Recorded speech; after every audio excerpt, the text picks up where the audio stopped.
Halo, selamat pagi sahabat Druska. Bagaimana kabarnya hari ini? Nah, jumpa lagi dengan Hana dalam program Bincang-Bincang sama Doi edisi tanggal 19 Februari 2022. Di akhir pekan yang cerah ini, Hana mengajak sahabat Druska semua untuk ngobrol bersama Dr. VB Imelda Sutanto, spesialis kedokteran fisik dan rehabilitasi. Halo, selamat pagi Dr. VB. Gimana kabarnya? Selamat pagi. Nah, pada edisi kali ini kita akan membahas tentang menyikapi dan menangani osteoartritis atau OA lutut secara tepat.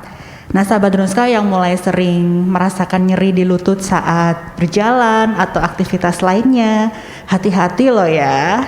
Bagi sahabat Druska yang ingin bergabung ngobrol dengan Dr. VB, kayak biasanya aja, yuk sampaikan pertanyaan melalui kolom komentar. Akan ada giveaway dari Rumah Sakit Dr. Un Kandang Sapi Solo bagi sahabat Druska yang beruntung. Nah, hari ini Hana dan Dr. VB berada di ruang PKRS, salah satu ruang pertemuan di rumah sakit. Meskipun di dalam ruangan nih, kami tetap menerapkan protokol kesehatan untuk mencegah transmisi COVID-19 yang hingga kini masih harus kita waspadai. Bahkan kasusnya udah mulai naik lagi ya dokter ya. Benar. Yes. Nah, sahabat Druska juga harus tetap menerapkan protokol kesehatan loh ya. Kita langsung ke tema utama aja Dr. VB. Mungkin secara umum bisa dijelaskan apa itu osteoartritis. Ya, selamat pagi ya pemirsa dan Mbak Hana ya. Terima kasih. Pagi ini kita mau bahas osteoartritis. Mungkin itu udah umum sekali ya, orang tahu osteoartritis itu bagaimana ya. Tapi kita pagi ini mau bahas lebih jelas ya, bagaimana prosesnya, kemudian penanganannya yang tepat ya, supaya kan banyak yang mengalami osteoartritis juga, apalagi usia yang sudah lanjut ya. Jadi dari definisinya sendiri ya, osteoartritis itu dia adalah sebuah dia penyakit ya degeneratif. Degeneratif itu apa? Dia berjalan seiring dengan usia. Jadi perjalanannya seiring dengan usia, bertambah berat terus ya. Penyakit degeneratif terutama di sendi. Karena pagi ini kita bahas lutut, kita jadi membahas masalah degeneratif di sendi lutut ya. Sehingga menyebabkan kerusakan pada tulang rawan. Ya, jadi sendi itu ada tulang rawannya ya. Kerusakan di tulang rawan atau yang biasa kita sebut cartilage atau kartilago. Kemudian nanti akan ada tumbuh tulang-tulang ya di permukaan tulang rawan itu atau di tepi-tepi tulang rawan yang biasa kita sebut osteofit. Nah, itu definisi dari osteoartritis itu sendiri. Jadi proses degeneratif yang terjadi menyebabkan kerusakan pada tulang rawan sendi atau kartilago itu. Kalau penyebabnya itu karena apa dokter? Penyebab OA di lutut gitu? Itu bervariasi ya, banyak penyebabnya ya. Faktor resiko dari OA itu sendiri pertama pasti karena dia adalah penyakit degeneratif. Jadi yang pertama adalah usia. Itu usia. Kemudian jenis kelamin juga. Jenis kelamin, tubuh obesitas, semakin bertambah berat orang, beban di lutut semakin berat. Nah, itu adalah faktor resikonya juga. Kemudian genetik, penyakit-penyakit metabolik ataupun orang yang pernah mengalami trauma di sendi lutut. Nah, itu mungkin dia usia muda kok sudah lututnya mulai nyeri-nyeri, tidak nyaman, bisa terjadi yang namanya osteoartritis primer gitu. Itu sih. Tadi dijelaskan kalau jenis kelamin juga mempengaruhi ya dok ya? Itu lebih juga berisiko yang laki-laki atau perempuan sih dok? Perempuan, kebanyakan wanita. Sebabnya karena apa tuh dok kalau bisa wanita ya? Karena pertama ya, wanita itu kalau udah usia 50 tahunan ke atas, dia pasti akan hormonalnya berubah ya, menopause. Nah, ketika menopause orang berubah, kemudian aktivitasnya juga berkurang, bertambah besar badannya gitu. Nah, obesitas itu kan terutama sekali menyebabkan pembebanan di sendi itu begitu berat. Kemudian gejalanya seperti apa dok? OA di lutut ini apakah hanya nyeri-nyeri aja gitu? Gitu ya. Gejala dari OA di lutut sebenarnya kita ada tabelnya ya, kriteria osteoartritis berdasarkan ACR ya. Klinisnya kita bisa lihat pertama pasti ada nyeri di lutut dulu ya. Nyeri di lutut, kemudian ditambah khas sekali ya. Dia ada kaku di pagi hari kurang dari 30 menit ya. Kurang 30 menit. Kemudian yang tadi karena proses degeneratif ini usia di atas 50 tahun ya. Kemudian suara krek gitu. Banyak ya. Jadi ini kok suaranya ada krek gitu ya di lutut ya. Itu ada suara krepitasinya. Kemudian ada nyeri di tulangnya. Jadi rasanya tuh di dalam lututnya itu kok nyeri gitu. Nyeri. Kemudian kalau dilihat loh kok kanan kiriku jadi beda ya lututnya ya. Ada pembesaran tulang di sendi lutut. Nah, sudah nyeri, kok lututnya beda, ada bunyi, tapi kok diraba tidak hangat gitu ya.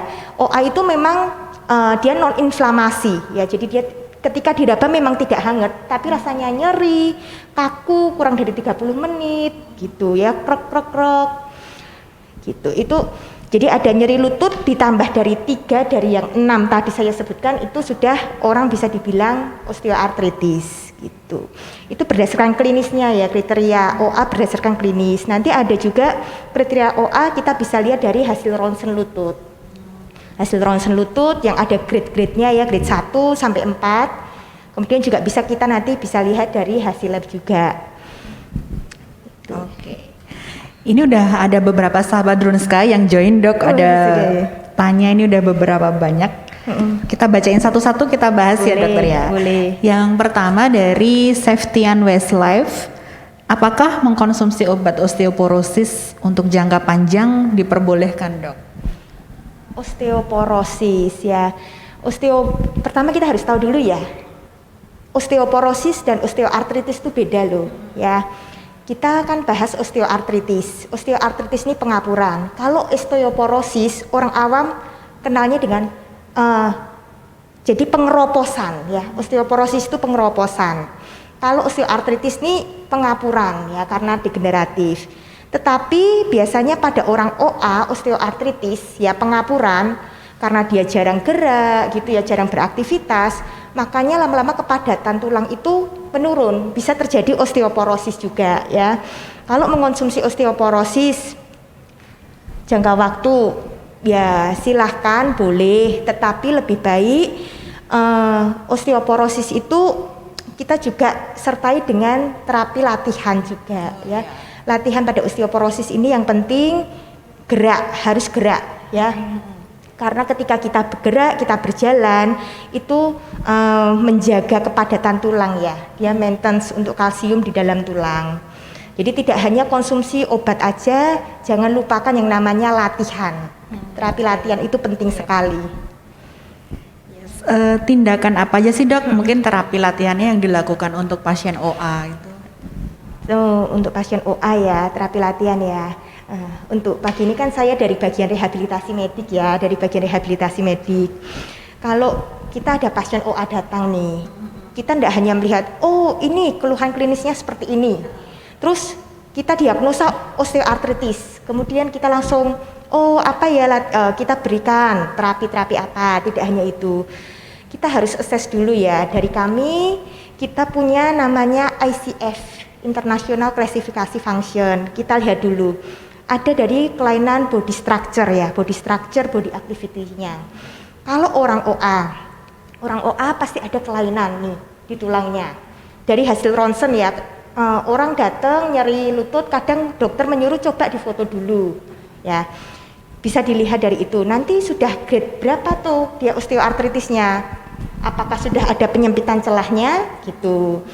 Penyempitan celahnya di sisi medial atau di sisi lateral itu beda.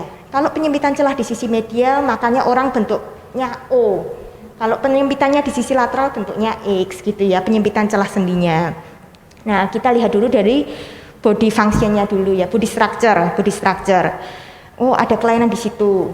Kalau sudah ada kelainan di bentuk sendi lututnya, otomatis ligamen itu penyambung otot ya, yang menyambung antara tulang dan tulang itu pasti ada masalah juga. Nah, itu nantinya akan kita latih. Itu setelah dari lutut, kalau sudah lututnya ada perubahan bentuk, pasti di ankle-nya pun ada masalah. Ankle atau pergelangan kaki. ya. Makanya orang dari nyeri lutut tiba-tiba loh kok pergelangan kakiku ikut sakit toh gitu. Nah itu pasti juga dia akan bermasalah di pergelangan kakinya. Kita harus lihat dulu. Oh ternyata nih kita lihat ya body structure-nya ada masalah di lutut, ada ligamennya bermasalah, ankle-nya bermasalah. Ya, nanti dari body structure-nya seperti itu.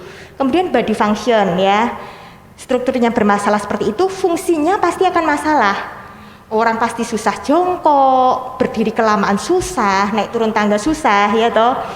Body function-nya bermasalah. Setelah itu aktivitasnya dia pasti juga akan masalah ya, nggak bisa jongkok tadi gitu ya. Keterbatasan geraknya, partisipasinya juga akan bermasalah, dia tidak bisa mengikuti aktivitas sekitarnya seperti itu. Jadi dari kita lihat body structure ya, body functionnya, aktivitasnya yang bermasalah, nanti kita bisa mulai memberikan terapi yang tepat ya. Pertama, pasti kita akan dulu untuk memberikan untuk mengurangi nyeri ya. Kita bisa berikan alat-alat modalitas seperti kita kasih diatermi seperti ultrasound diatermi atau shortwave diatermi gitu ya, atau kalau ada peradangan yang sedang terjadi kita bisa berikan cryo atau kita berikan TENS ya gitu. Setelah kita berikan alat untuk mengurangi nyeri, mulai kita latih kita latih stretching, karena pasti kalau lututnya nyeri, otot-otot di sekitar lutut ini kaku, pasti kaku, spasme. Ya, makanya kita harus stretching, jangan lupakan stretching ya. Nah, otot di lutut nyeri, otot kaku, lama-lama orang pasti malas gerak. Kalau orang malas gerak, pasti ototnya lama-lama jadi kendor, enggak kenceng. Nah, kita harus berikan strengthening. Nah, strengthening, penguatan otot, terutama untuk kita fokuskan otot-otot di paha atau quadricep ya. Karena itu kan membantu lutut ketika kita berdiri ya, ekstensi. Ketika kita tegak, otot paha itu harus kuat. Ya, kita berikan strengthening, kita berikan stretching ya. Kemudian tadi kita bisa berikan alat itu. Juga bisa juga nih, kita bisa kalau pasien suka renang, kita sarankan untuk olahraganya renang ya, pool terapi. Sebenarnya ada ya terapi di dalam kolam air ya, di dalam kolam. Tidak harus renang ya, tapi berdiri di pinggir kolam, kakinya ditekuk, diluruskan seperti itu gitu. Kemudian juga bisa kita berikan tapping ya, seperti plester-plester itu bisa, ataupun kita bisa memberikan ortosis ya, seperti kayak deker gitu ya. Seperti itu. Berarti memang harus diobservasi dulu ya dok, pasien datang itu nggak bisa langsung dikasih tindakan, tapi ya, kita harus lihat masalahnya apa aja, nggak hanya OA nih gini. Kita harus lihat kan di sekitar lutut itu banyak ya otot-otot, ligamen, tendon, bursa gitu. Berarti tidak dianjurkan juga kalau misalnya nih ada lansia di rumah gitu ya, aduh kok lututnya nyeri nih, langsung datang aja ke tukang pijet, dipijet langsung itu tidak dianjurkan ya dok ya. Kadang banyak ya yang seperti itu ya. Ya kalau misalnya tukang pijetnya sudah pinter, berpengalaman sih, berlisensi, ya semoga aman ya. Tapi kalau kadang yang terlalu berani terus digerak-gerakkan, ditarik, wah itu malah akan menimbulkan jadi tambah nyeri ya. Lebih baik ini dulu ke dokter, kita periksakan dulu gitu. Lanjut dokter Febe, kita baca pertanyaan dari sahabat Drunska. Bagaimanakah olahraga yang tepat untuk lansia yang OA dok? Lansia yang OA ya, olahraga yang tepat ya. Kita biasanya menganjurkan olahraga untuk osteoartritis lutut ini seperti sepeda, berenang, ya berjalan boleh gitu ya. Jadi kita kalau ada sepeda sih, saya cenderung pakai sepeda statis ya. Sepeda statis di rumah itu bagus ya. Dia bagus untuk penguatan otot paha ya khususnya. Kalau sepeda kan bebannya enggak di lutut, tapi kan duduk ya di pantat ya. Dia juga bagus untuk kardio ya, ketahanan jantung parunya juga bagus ya. Jadi seperti itu. Kalau bisa sepeda, ada sepeda statis, bagus sepeda statis. Misalnya suka renang silahkan ya. Ataupun kalau misalnya lansia ini orang tua yang suka dansa, boleh ya aerobik dansa, tapi dansa yang ringan ya enggak yang sampai pakai loncat-loncat atau bagaimana, itu enggak boleh gitu. Tetap jangan lupa ketika nyeri, kadang kan orang takut gerak, itu malah akan semakin memperberat. Jadi tetap tidak boleh takut gerak, tetap malah harus digerakkan ya, harus gerak, harus dibuat berjalan. Tetapi nanti ada apa aja yang harus dihindari, itu nanti ada juga ya. Jadi kuncinya tetap berlatih dan bergerak ya dok ya? Iya betul. Jadi oma-opa yang biasanya sering dance salsa atau cha-cha-cha gitu ya dok ya? Boleh, nggak apa-apa. Itu dance-nya ringan-ringan aja, jangan langsung break dance ya. Kemudian pertanyaan selanjutnya, apakah osteoporosis atau ini kita bahasnya ke OA aja ya dok ya? Apakah Boleh. OA pada lutut itu bisa menyebabkan fraktur dok? OA pada lutut bisa menyebabkan fraktur.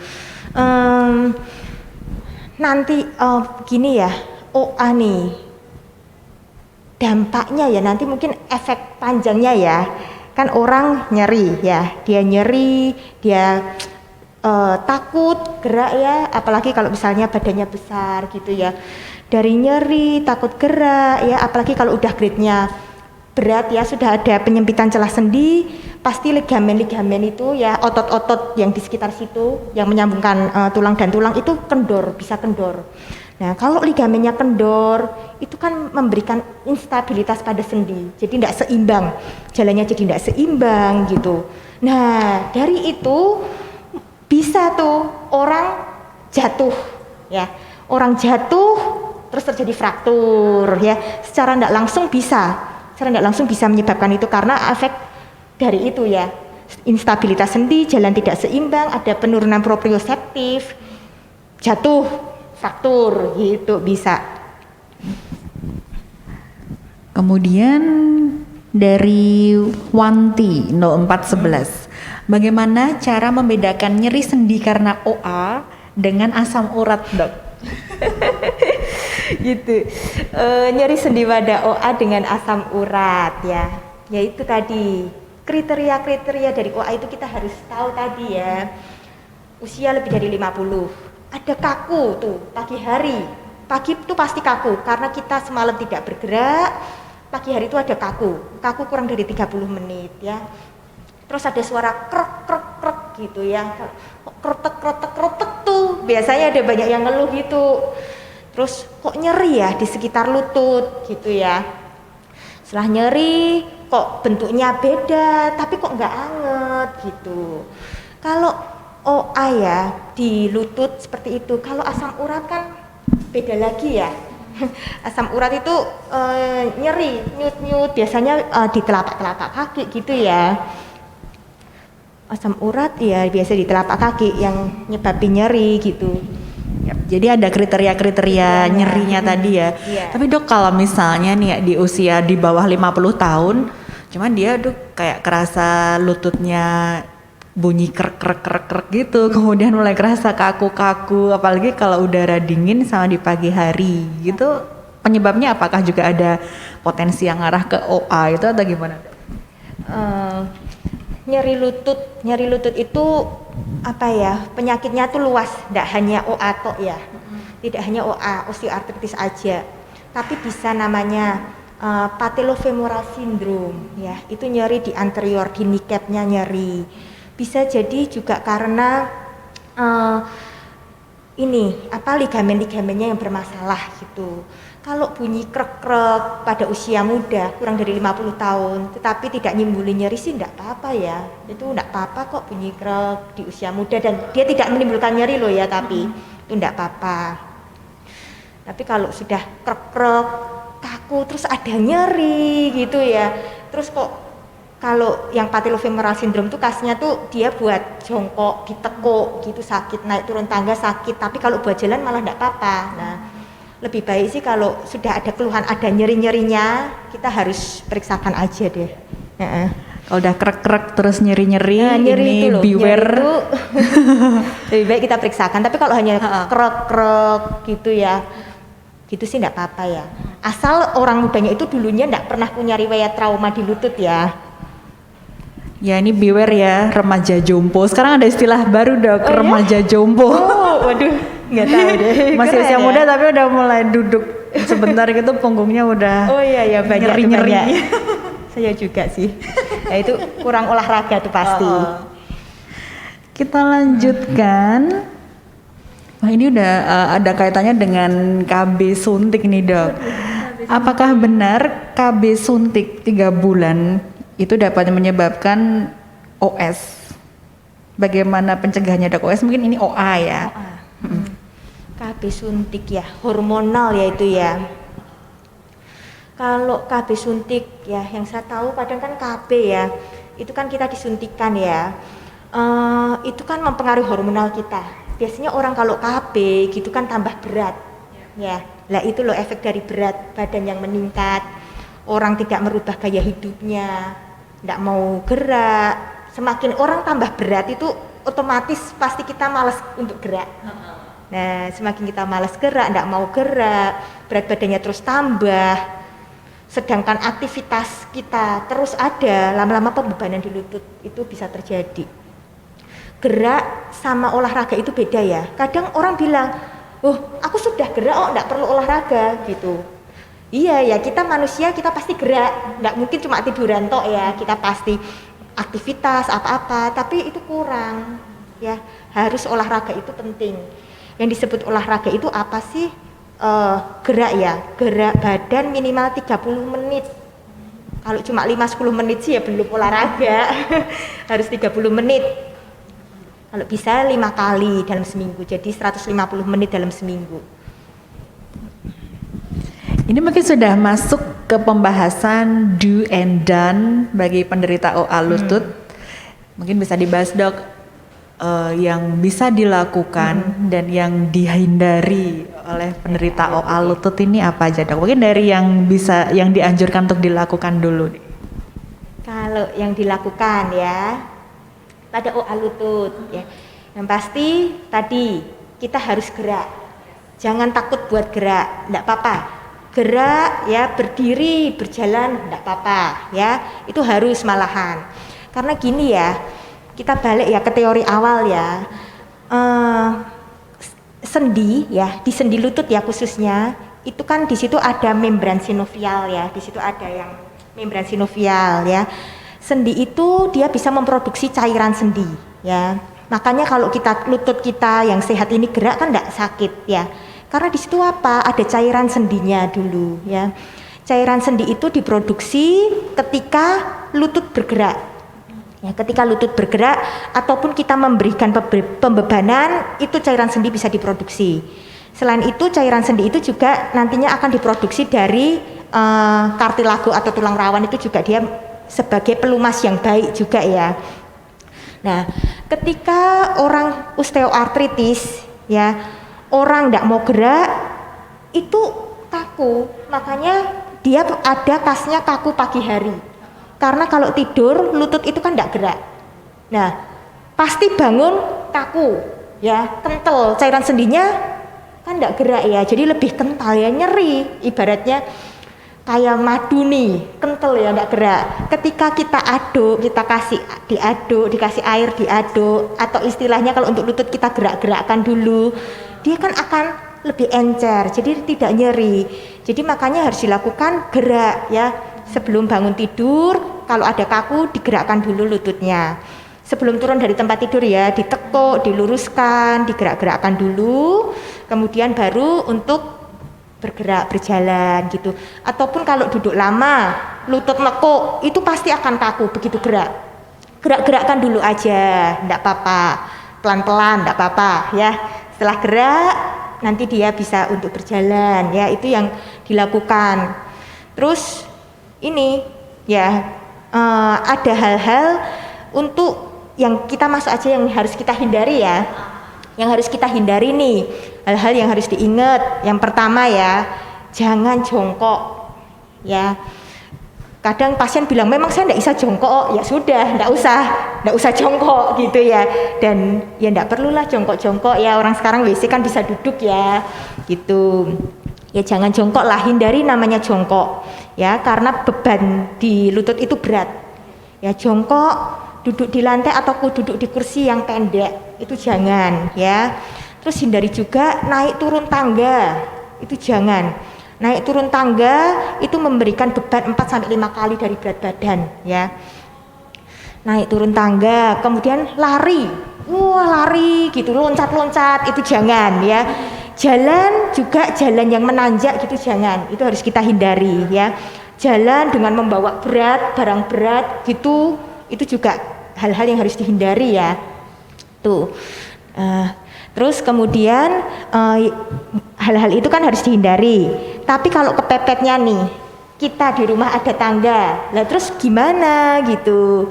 Ya sudah, jadi yang harus dilakukan ketika sebenarnya hal itu harus dihindari, tapi kita harus mau tidak mau melakukan, ada tipsnya gitu ya. Jadi biasanya biasakan dulu naik dengan kaki yang sehat. Kalau turun dengan kaki yang sakit. Ingetannya yang gampang kalau naik itu kan yang baik ke surga. Jadi naiklah dengan kaki yang sehat. Nek turun itu kan yang jelek-jelek ke neraka. Jadi turun pakai kaki yang sakit. Ya dulu saya diajarkan gitu ya. Jadi lebih mudah diingat. Naik pakai kaki yang sehat, turun kaki yang sakit. Dan tidak harus naik turun itu ini ya, dari depan ya, bisa kita miring gitu. Tapi selalu diingat naik kaki sehat, turun kaki sakit. Dan lebih baik naik tangga tuh harus pegangan supaya lebih aman. Tuh jangan lupa lagi olahraganya itu loh. Sepeda, statis gitu ya. Sepeda, renang, gitu. ngedance juga. Ya, bisa. Kalau dari segi asupan atau makanan yang dihindari gitu ada nggak? Makanan yang dihindari ya, pada penderita OA itu biasanya dia punya ini ya, penyakit-penyakit penyerta ya, kebanyakan ya. Ada gula, tensi tinggi ya, karena badan berat pasti ada masalah metabolik ya. Kalau ada gula, ada tensi tinggi ya hindari makanan yang manis-manis ya. Gula-gula gitu ya, roti-rotian. Kalau tensi tinggi ya hindari makanan yang mengandung garam yang berlebihan gitu. Jadi ya jangan makan kayak daging merah, goreng-gorengan, ya santan, cake, roti, minum air manis banget gitu jangan ya. Alkohol gitu ya jangan ya. Tuh. Untuk yang makanannya itu. Ada pertanyaan dari Elta Hakim. Dok, apa aja dampak risiko jangka panjang jika OA lutut tidak segera ditangani dengan benar? Resiko jangka panjangnya, OA-nya akan semakin tambah berat, tambah parah. Kan OA tadi ada grade-grade-nya ya, grade 1, grade 2, grade 3, grade 4. Ya, grade 1 itu ada tulang-tulang kecil, tumbuh tulang kecil yang dibilang osteofit itu ya, tapi masih sedikit. Kalau grade 2, osteofitnya semakin banyak. Nah, grade 3 ini sudah ada penyempitan celah sendi. Nah, ini loh yang bahaya ya. Kalau sudah ada penyempitan celah sendi, pasti sudah ada masalah-masalah tuh. Ligamennya kendor lah, otot-ototnya semakin jadi tidak kuat gitu ya. Kalau sudah grade 4 pasti kan dia sudah celah sendinya sudah hilang, saling nempel, pasti akan sakit. Jadi jangka panjangnya dia akan semakin cepat tambah parahnya ya. Meskipun dia ini osteoartritis adalah penyakit degeneratif, dia akan terus berjalan seiringnya usia ya, atau bisa kita bilang OA ini tidak bisa sembuh ya. Tapi yang bisa kita lakukan mengurangi nyeri dan mencegah supaya tidak tambah cepat parah naik derajatnya itu loh. Nah, itu yang harus kita ingat supaya dia tidak cepat tambah parah. Supaya derajatnya itu tidak cepat naik terus gitu. Jadi makanya alangkah baiknya harus kita tata laksana dengan tepat. Kasihan. Karena kelihatannya nyeri dengkul, tapi nyeri dengkul itu akhirnya berpengaruh sama semua. Sama kualitas hidup orang itu bisa menurun ya. Orang bisa stres karena setiap hari nyeri, tidak nyaman. Terus dia partisipasi di sekitarnya jadi tidak bisa aktif. Lama-lama bisa ada depresi, emosi tidak terkontrol. Tuh, jadi menurunkan kualitas hidup orang kalau tidak ditata laksana dengan baik ya. Itu dari nyeri lutut aja ya dok bisa berdampak sampai gitu ke, ya. Jadi kalau sudah mulai kerasa nyeri itu tiap hari kok berulang nyerinya, langsung ke dokter Un Kandang Sapi Solo, cari dokter VB, konsultasi sama dokter VB. Atau atau kalau pagi hari ada juga bisa. Yes, lanjut dok. Pertanyaan ini banyak banget nih sahabat Drunska yang gabung. Kemudian dari Budi Anestesi. Mohon izin bertanya dok, apakah pemakaian bebat di lutut itu bermanfaat? Bebat di lutut ya. Ya, kalau misalnya pasiennya nyeri, kita berikan bebat gitu, membantu untuk memfiksasi ya dia ya. Ya bisa membantu mengurangi nyeri. Tetapi sebenarnya ya, ada beberapa orang itu jadi salah ya. Bebat, atau kalau misalnya dia mau keluar uang lebih, dia bisa beli yang namanya deker gitu ya, atau pakai yang lebih kuat dari deker yang ada besi-besinya itu ya, brace gitu. Itu enak, orang pakai itu nyerinya berkurang ya, karena dia terfiksasi kuat ya.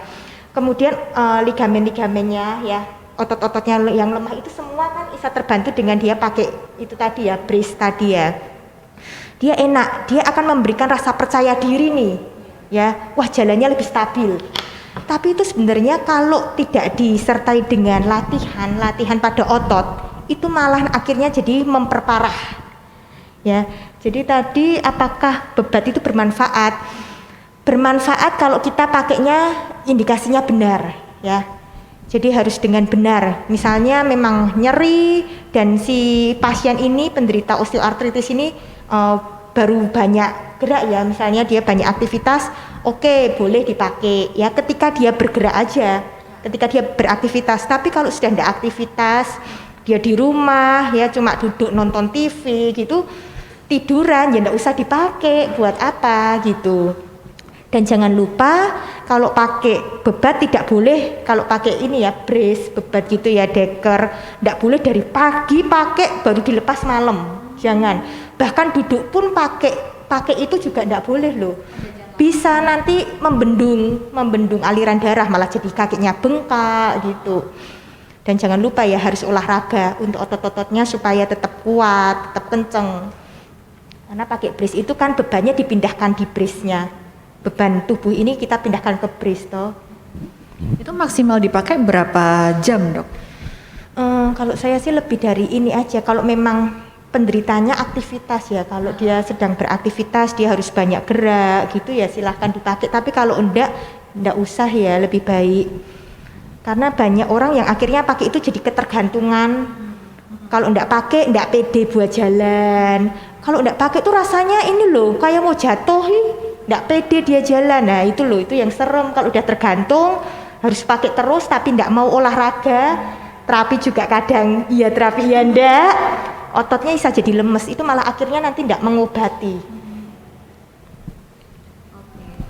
Kemudian dari Nindihi, dok apa benar OA itu penyebabnya karena sering terjatuh dan lututnya sering terluka? OA enggak ya, OA itu kan tadi proses ini ya, penyakit degeneratif ya pada usia yang tua di atas 50 tahun. Tetapi tadi yang saya bilang OA itu bisa ada OA primer juga ya, karena cedera di lutut, dan pasti cedera lututnya itu yang berat ya. Kalau jatuh terantuk sekali dua kali sih saya kira enggak OA ya, tapi mungkin bisa ada nyeri-nyeri lutut yang berdampak dari itu, tapi mungkin belum osteoartritis, bisa namanya patellofemoral syndrome kah, atau masalah-masalah yang lain ya, jadi membuat kendor ligamennya atau robek ligamennya bisa. Atau ya kan di lutut, penyusun lutut itu kan macam-macam ya, bangunan yang ada di sekitar lutut itu macam-macam. Oke, ini dari pertanyaan dari W. Rahmi ini mungkin perlu ditekankan lagi dok buat penderita OA terkait aktivitas geraknya. Jadi apakah bergerak secara berlebihan bisa berpengaruh terhadap OA? Bergerak berlebihan ini maksudnya bagaimana ya? Jalan terus gitu, jalan nanjak, naik turun tangga, tidak dikontrol, iya pasti dia akan cepat memperparah tambah berat. Makanya kan kita harus ingat ya tadi do and done ya, hal yang tidak boleh itu apa aja gitu, itu harus diingat-ingat. Kalau sudah osteoartritis kita harus mengurangi, intinya kurangi beban di lutut ya, mengurangi beban di lutut ya. jangan jongkok. Jongkok itu berat, ngasih beban di lutut ya, berat sekali. Naik turun tangga, jalan menanjak gitu ya. Berdiri kelamaan, apalagi kadang berdiri suka menumpu satu kaki, itu jangan ya. Itu jadi ya memang bisa dia akan tambah memperberat, grade-nya itu cepat naik karena kan tidak dihati-hati ya, tidak dijaga. Sementara OA sendiri ini juga tidak bisa sembuh, tapi bisa dikurangi risikonya ya dok ya? Iya, OA tidak bisa sembuh, tetapi kita bisa membantu untuk memperlambat, tidak tambah cepat naik tingkatannya itu loh, keparahannya itu tidak cepat bertambah. Kalau dicegah dari usia muda bisa dok? Bisa, terutama makanya kita harus kontrol berat badan, itu penting. Kontrol berat badan. Ya saya juga harus kontrol berat PR badan. saya ini. Ya, olahraga itu penting. Ya, itu. Tapi tidak lupa lagi ya, tadi OA itu kan juga ada faktor genetik juga ya. Bisa pengaruh sih genetik orang tua gitu ya. Apalagi untuk perempuan juga ya dok ya, yang potensinya lebih besar. Kita lanjutkan pertanyaan dari Linggawati Tanujaya. Dok mau tanya, kalau sepeda statis untuk orang tua yang OA harus berapa lama? Kalau jalan di kolam renang boleh juga nggak dok? Ini dari baru aja gabung dok. Gimana? Jadi, ini mungkin baru aja gabung, jadi tadi depan kan sudah dijelaskan untuk olahraga yang dianjurkan. Ya. Ini saya kenal itu. Ya. Iya, itu teman saya itu. Jadi sepeda statis untuk orang tua harus berapa lama?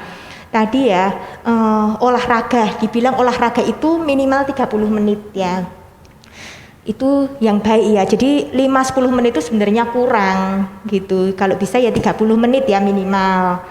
Tuh. Kalau jalan di kolam renang boleh, namanya dengan hidroterapi, pool terapi. Ya, berharap ya semoga nanti dokter kandang sapi bisa punya pool terapi ya. Itu bagus sekali olahraga di kolam renang. Renang itu bagus untuk penguatan otot, stretching otot gitu. Pada orang nanti penyakit lain seperti stroke itu jalan di kolam renang juga boleh ya. Oke, kalau stroke itu memang ada pengaruhnya ke OA nggak sih dok? Enggak ya, beda lagi ya, dia beda lagi. Untuk terapinya juga beda ya dok ya? Beda lagi. Oke, kita lanjutkan dari Normsi. Dok tanya, berapa intensitas atau frekuensi bersepeda statis yang disarankan untuk lansia usia 60 tahun? Tadi udah dijelaskan ya dok, mungkin 30 menit, tapi ini udah spesifik usianya 60 tahun nih dok. Bolehkah setiap hari?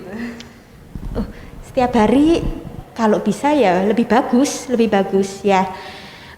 Kita punya ya panduan kita memberikan exercise itu ada frekuensi, intensity, time and type ya. Frekuensi kalau bisa setiap hari atau 2-3 kali lah boleh ya. Kalau di sini kita tujuannya untuk aerobik ya, untuk ketahanan jantung paru sih bisa ya, setiap hari boleh ya. Setiap hari bisa. Intensitasnya berapa? Intensitasnya kita ini ya, kita lihat sebenarnya ada perhitungannya ya.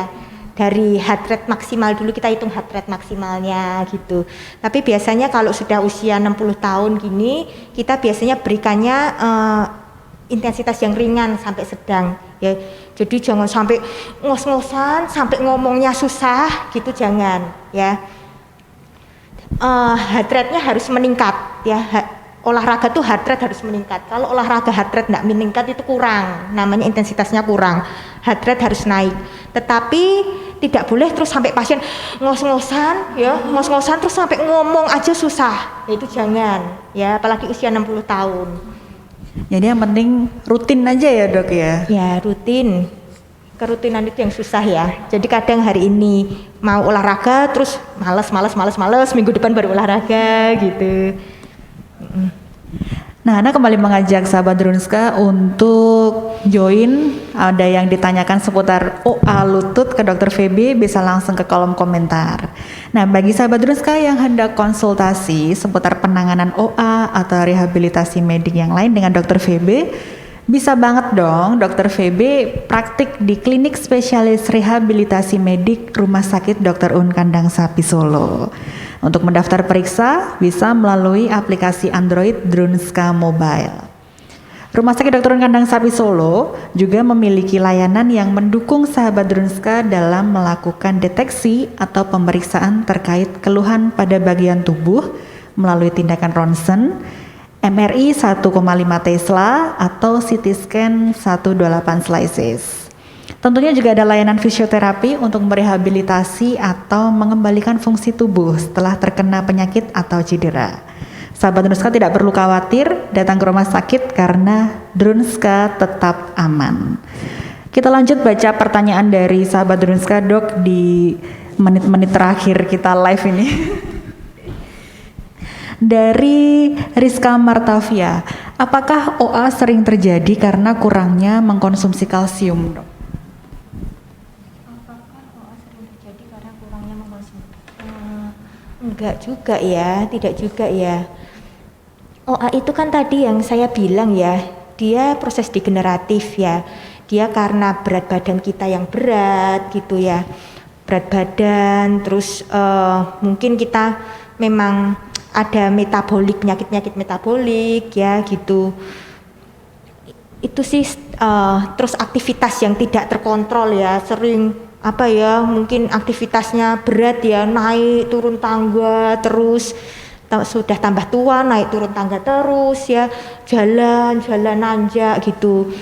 Kalsium itu bisa iya lebih kalsium itu lebih ke ini ya, untuk dia bisa pada orang OA boleh mengonsumsi kalsium, tetapi bukan berarti OA itu kurang mengonsumsi kalsium, tidak ya, bukan itu. Ini pada orang OA dia kalau mau dikonsumsi kalsium boleh, karena pada orang OA nantinya sering juga terjadi osteoporosis. Kalau suplemen atau nutrisi yang dianjurkan atau bisa dikonsumsi agar terhindar dari OA atau gimana, Dok? Atau mungkin yang sudah terlanjur kena OA, ini ada suplemen atau nutrisi yang bisa dikonsumsi gitu? Biasanya kalau gitu dokter-dokter itu kasih kayak glukosamin kondroitin gitu ya. Tetapi glukosamin kondroitin pun kita harus lihat ya, apakah itu ngefek benar atau enggak ya. Karena ada beberapa penelitian diberikan glukosamin kondroitin tuh ya enggak ada bedanya gitu. Jadi padahal harganya sudah mahal ya. Jadi ya enggak apa-apa kalau mau konsumsi suplemen boleh, tetapi yang tidak boleh kita lupakan lagi aktivitas-aktivitas yang harus dihindari, olahraga itu. Tapi latihannya itu loh yang harus. Dan kalau glukosamin kondroitin itu, kalau tips saya itu beda sama kalau kita minum obat nyeri. Minum sekali langsung sembuh, jangan pernah berharap gitu karena beda ya. Dia enggak bisa sekali minum. Kalau kita mau evaluasi ini berdampak enggak toh, saya udah minum lama tapi kok nyerinya enggak berkurang-kurang gitu ya. Kita bisa pantau 6 bulan ya, kita lihat sebelum minum, kita lihat dulu nyeri kita tuh seberapa. Coba kita rutinkan sampai 6 bulan, nanti kita lihat lagi. Kalau misalnya berkurang nyerinya ya, itu sebenarnya ada ini ya. Saya pernah lihat di jurnal itu ada perhitungannya ya. Sebelum konsumsi pernah ada penelitian, dilihat nih dia skala nyerinya berapa, setelah minum skala nyerinya berapa, nanti dibandingkan. Kalau kurang dari 20% penurunannya, ya itu berarti ya berdampak, tapi memang dampaknya segitu, minimal 20%. Itu boleh lah kalau mau terus lanjut. Tapi kalau dalam 6 bulan sama aja, alangkah lebih baiknya ya ini aja deh, olahraga, latihan, makanannya dijaga ya. Minum minyak zaitun itu bagus ya. Dia mengandung omega 3 ya, dia bagus untuk peradangan dan nyeri ya. Minyak zaitun, ikan seperti ikan salmon ya. Sayuran-sayuran hijau itu bagus gitu. Kacang-kacangan, almond itu bagus. Kalau karamel macchiato boleh nggak, Dok? Karamel macchiato, Enak ya itu ya. Enak tapi harus dihindari ya dok ya, karena itu manis tuh, itu banget, manis iya. sekali. Tapi yang bikin enak ya itu. Ini pertanyaan terakhir dokter, bagaimana jika lansia itu kegiatannya cuman bisa di tempat tidur atau di kursi roda aja? Bagaimana caranya agar badannya bisa tetap bergerak aktif? Ya, bisa. Dia di kursi roda atau tempat tidur ya, pasti orang ini kan nggak bisa bergerak ya, nggak bisa jalan gitu ya, maksudnya terbatas sekali ya. Kita bisa membantu geraknya dari tangan ya, kita latihan untuk upper ekstremitasnya ya. Ke dokter U nanti kita periksa ya, di tempat kita itu ada namanya arm cycle, jadi jadi sepeda tapi pakai tangan ya, itu juga bagus untuk endurance ketahanan jantung parunya ya. Nanti ada beberapa latihan juga, bisa kan dia nggak bisa jalan tapi mungkin dia bisa kuat, jadi push up sedikit-sedikit ya di kursi roda gitu ya, jadi ditekan push up gitu ya, itu untuk menjaga endurance itu bagus juga ya, gerak-gerak lingkup gerak sendinya, latihan pernafasan itu harus. Jangan kalau sudah tidak bisa gerak, cuma di kursi roda tidur, sudah dibiarkan tuh kasihan ya, kasihan bagi penderitanya. Kalau bisa masih ada yang bisa kita latih, itu kita maksimalkan, kita latih. Yes, jadi kalau misalnya bisa di kursi roda, nanti diantar aja ke Dokter Un Kandang Sapi Solo, ke klinik rehabilitasi medik, mau ketemu Dokter VB, saya mau gerak, nanti Dokter VB akan membantu. Nah Dokter VB, nggak kerasa banget ya, kita udah ngobrol nih hampir 1 jam dok. Mungkin ada kayak closing statement atau pesan untuk sahabat Drunska gini dok, biar stay aktif gitu. Take home message-nya aja ya. Sebenarnya saya udah ada PPT-nya. Jadi kita yang pertama kita harus tetap ramping ya. Tetap ramping dulu, tetap aktif, tetap kuat, dan kita harus terus pengen tambah pengetahuan luas ya. Tetap ramping, jaga badan, tetap aktif, ayo gerak yuk. Jangan orang ini ya sedentary itu malas gerak, mager ya. Banyak orang zaman sekarang mager, jangan. Terus tetap kuat ya, tetap kuat itu ya, selain gerak olahraga ya, olahraga.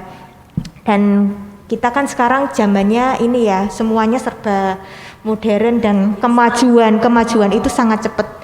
Jangan ketinggalan, kita harus terus menambah pengetahuan ya, osteoartritis itu apa toh, kan bisa googling hal-hal yang tidak boleh untuk OA. Mungkin kalau setelah ini lupa, bisa tuh googling sendiri, harus terus mau tambah pengetahuan. Terima kasih Dokter VB untuk informasi dan edukasi yang diberikan siang ini kepada sahabat Drunska semuanya, bermanfaat banget ini.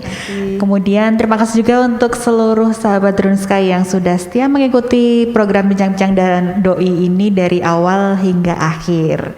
Pemenang giveaway akan diinformasikan melalui postingan Instagram TV, jadi stay tune di Instagram @drunska. Jangan lupa follow juga. Nah, tetap jaga kesehatan dengan makanan bergizi bagi sahabat Drunska, apalagi di masa pandemi yang kurvanya udah mulai naik lagi ini. Jangan lupa untuk selalu cuci tangan dengan sabun. Protokol kesehatan 6M harus tetap ditekankan dan diterapkan. Keluar rumah juga hanya untuk keperluan yang penting aja. Kita berdoa semoga wabah virus COVID-19 ini segera berakhir.